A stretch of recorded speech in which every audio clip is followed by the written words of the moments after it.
যাকে যেটাকে আগে করতে হবে সেটার প্রতি তো ইয়ে করতে হবে।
পার্টির সঙ্গে পার্টি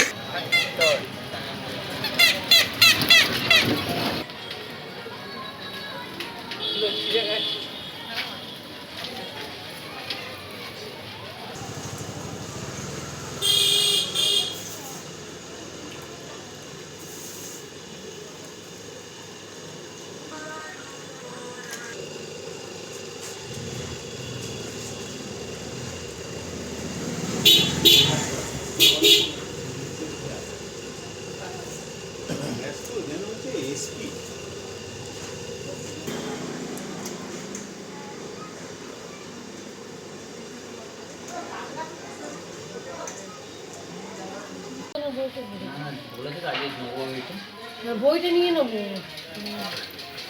ঠিকই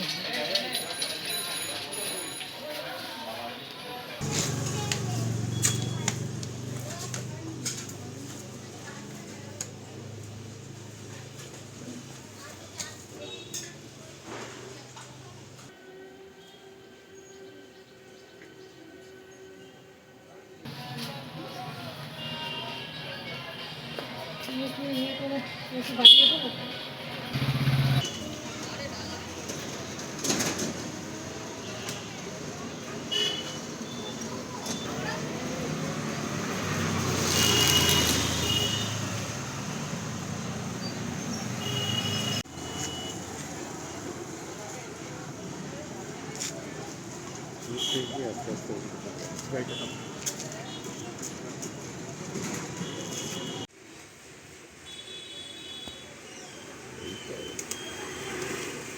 যাকে যেটাকে আগে করতে হবে সেটার প্রতি তো ইয়ে করতে হবে। আর চুক্তি কথা আর বলিস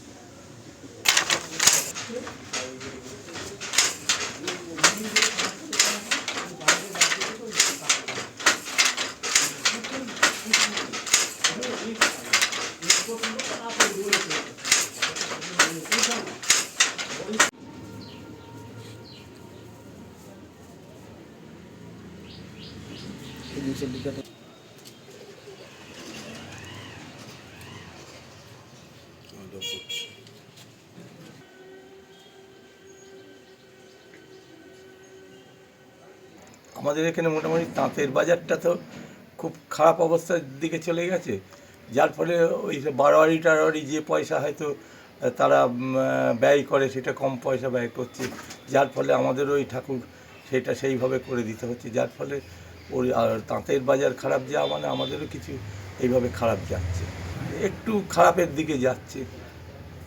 আপনারা তো কয়েক পুরুষ ধরেই এই ব্যবসার সঙ্গে জড়িত। একজন জাতীয় পুরস্কার প্রাপ্ত শিল্পী আপনি, তা সত্ত্বেও আজকে আপনার আর্থিক অবস্থার কোনো পরিবর্তন সেইভাবে হতে হয়? পরিবর্তন কিছু হয় না, এই শান্তিপুর মার্কেটে কিছু বিশেষ পরিবর্তন করা যায় না। আচ্ছা, আপনি এখন বর্তমান বয়স কত? বর্তমান 72 বছর বয়স। তাহলে এই 72 বছর বয়সেও আপনি কাজ করে চলেছেন একজন জাতীয় পুরস্কার প্রাপ্ত শিল্পী, তা সত্ত্বেও আপনার না, ক্রমশ না, আপনাকে এই বয়সেও কাজ করতে হচ্ছে। এই ঠাকুরের কাজ করে ঠিক আর্থিক খুব একটা ভালো কিছু উন্নতি করা যায় না। এর সঙ্গে অন্য কিছু থাকলে মডেল ফডেল ইত্যাদি তাতে করে ইয়ে করা যায়। একটা সময় তো আপনার এখানে তো অনেক হ্যাঁ। দিনমজুরে কাজ করতো। হ্যাঁ, দিনমজুরে কাজ করতে, কিন্তু এখন সেটা লেবার নিয়ে কাজ করা যাচ্ছে না, যার ফলে তাদের লেবারের পয়সা দিয়ে আমাদের ঠিক মতন মজুরি পাচ্ছি না, যার ফলে কাজ আমাদের কমিয়ে দিতে হচ্ছে লেবারের অভাবে। আপনাদের পরের প্রজন্ম কি এই কাজে আসছে? বিশেষ কেউ আসতে চাচ্ছে না, কেন শুধু এই ঠাকুরের ওপর ডিপেন্ড করে একটা যে কিছু করব সেটা ঠিক ইয়ে পাওয়া যাচ্ছে না। আমরা যুক্ত ছোটবেলা থেকে। এই ব্যবসা কি বাপ ঠাকুরদার আমলে? হ্যাঁ, বাবাটার মধ্যে। বর্তমানে এর পরিস্থিতি, এই বাজার কেমন? এর পরিস্থিতি এখন তাঁতের বাজার শান্তিপুরে খারাপ হওয়াতে আমাদের বাজারও খুব খারাপ। তার মানে আগের মতো আর বেচা কেনা নেই? না, আগের মতো বেচে কেনা নেই, মানে চলতে খুবই অসুবিধা আমাদের। তাহলে এই ব্যবসা করে কি আর আগামী দিনে চলার না, চলার মতো রাস্তা নেই। না না না না হবে, চলবে না তো, আর হয়ে কী করবে? মানে এইসব এখন আর বিক্রি হচ্ছে না? না না না, সেইভাবে বিক্রি নেই। নাকি দাম পাচ্ছেন না যতটা দাম পাওয়ার দরকার? দাম পাওয়ার দরকার, আর হচ্ছে যেভাবে পয়সার দরকার সেভাবে তো হচ্ছেই না, মালপত্র বেচে কিনাও নেই। কারণটা কি এই ব্যবসার আজকে অবনতিটা কেন? শুধু তাঁতের বাজার খারাপ বলে? শান্তিপুরে আমরা শুনুন তাঁতের সঙ্গে তো সবাই যুক্ত, এবার ওদের ভালো চললে আমাদেরও ভালো চলে। তাহলে একই সাথে দুই শিল্পই নষ্ট। একসঙ্গে দুই শিল্পই নষ্ট।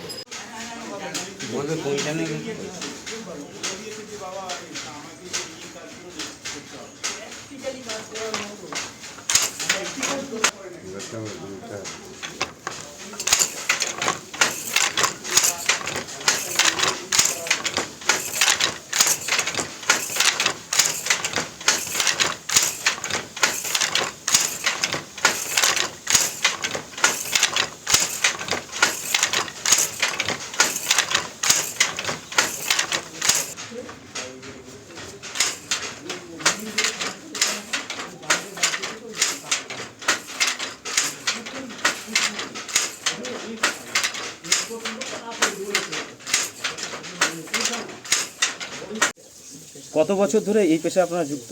50 বছর। সেই 50 বছর আর এখন 2023, কতটা পরিবর্তন? ব্যবসার আমূল পরিবর্তন ঘটে গিয়েছে, বুঝেছো? ব্যবসার আমূল পরিবর্তন ঘটে গিয়ে 50 বছরে আমাদের তখন আমরা 2 টাকা 2.5 টাকা মজুরিতে কাজ করেছি, কিন্তু তবু আমাদের ভালোভাবে সংসার চলে গেছে তাতে। কিন্তু আর এখন মানে এখন তো আর কোনো কথাই নেই, এই যা ব্যবসা চলে গেল। 10 বছর আগেও আমরা ভালোই ছিলাম। যখন তোমার বামফ্রন্ট ক্ষমতায় ছিল তখন ওরা বিভিন্ন ধরনের এক্সপোর্ট করতো, করে তাঁতের একটা গুণগত ইয়ে তৈরি করে দিয়েছে। তখন আমরা শুধু সুতো ছেড়ে দিয়ে তখন আমরা বিভিন্ন মুগা টুগা এসবের মধ্যে চলে গেলাম, বুঝেছেন? গিয়ে তখন আমাদের খুব ভালো ছিল। তারপরে এই ইয়ে পাওয়ার পর আর এখন ব্যবসাটা একবারে ধ্বংস হয়ে গিয়েছে। আমাদের কাজ করে এখন এই কাজ করি 4 পয়সাটা হয় না। শান্তিপুরের প্রত্যেকটা বাড়িতে আগে হস্তচালিত তাঁত কিন্তু দেখাই যেত, এবং তার উপরে কিন্তু জীবন জীবিকা নির্ভরশীল ছিল। বললাম তো। এখন কি সেটা বিলুপ্তর পথে? হ্যাঁ এখন কি সম্পূর্ণটাই বিলুপ্ত? হ্যাঁ, প্রায় বিলুপ্ত। এর ওপর কেউ আর নির্ভরশীল নয়। মানে নতুন করে কাজ শেখা কিংবা না না না না নতুন করে কাজ শেখা বা নতুন উদ্যমে কাজ করা টরা এসবের মধ্যে এর মধ্যে ইনভলভ আর কেউ নেই, এর মধ্যে নেই। কারণটা কি? কারণটা এর মধ্যে অর্থনৈতিক চাপ, সমীক্ষা, সমস্যা। অর্থনৈতিক জিনিসটা করে তুমি পয়সা পাবা না, তারপর তোমার বিভিন্ন ধরনের এগুলো আসছে। বাজারে কাপড় বিক্রি নেই। হ্যাঁ, কাপড় বিক্রি না হলে মহাজন আমাদের নেবে না। হস্তচালিত তাঁত শান্তিপুরে বিশেষ করে একটা ঐতিহ্যমণ্ডিত নাম, সেখানে দাঁড়িয়ে এই যে শিল্পকে বাঁচাতে সরকারি কোনো উদ্যোগ এখনো মধ্যে নেওয়া হয়েছে? সেরম কিছু নাই, সেরম উদ্যোগ বলে কিছু নেই। কোনো যে উদ্যোগ করে কিছু করে যে একটা যে তার একটা গুণগত পরিবর্তন করে দেওয়া, সেসব কিছু নাই এখন। এই মানে মাঝে মাঝে এই 200-500 টাকা দেয়, কি বলে একখান তাঁর দেবো, এই সব হয়। একটা শাড়ি বুনতে কদিন সময় লাগে? সে শাড়ির ওপর নির্ভর করে। আর শাড়ি বুনতে আগে তো 1 দিন 2 দিন হতো, এখন তো বিভিন্ন ধরনের কাজ। কত মজুরি পান আপনারা? হ্যাঁ, কত মজুরি পান? এই শাড়িটা আমি বুনবো সোজা কথা, এখনকার পরিস্থিতি বলছি, আগেকার যা ছিল ছিল। এই শাড়িটা বুনবো, আমার 220 টাকা মজুরি দেবে মিনিমাম, আমার 2.5 দিন কাপড় লাগবে। তাই বুঝো আমাদের কত পয়সা। কীভাবে চলে আপনাদের? তাহলে কীভাবে কীভাবে চলে না, চলে না, না চলে ধরো ইয়েতে এখন বিভিন্ন ধরনের ধরো অন্যের ওপর নির্ভরশীল হতে হয়। দেখুন, মৃৎশিল্পর ক্ষেত্রে আমাদের হস্তশিল্প এবং অন্যান্য দপ্তরের আধিকারিকদের সাথে কথা আমরা বলেছি। আমরা খুব শিগগিরই যেরকমভাবে তাঁতের শিল্পের ক্ষেত্রে তাঁতিদের সাথে সরাসরি বসার একটা ব্যবস্থা করেছে, আমার উদ্যোগ আছে এটা নিয়ে যত তাড়াতাড়ি সম্ভব এটা নিয়ে বসার।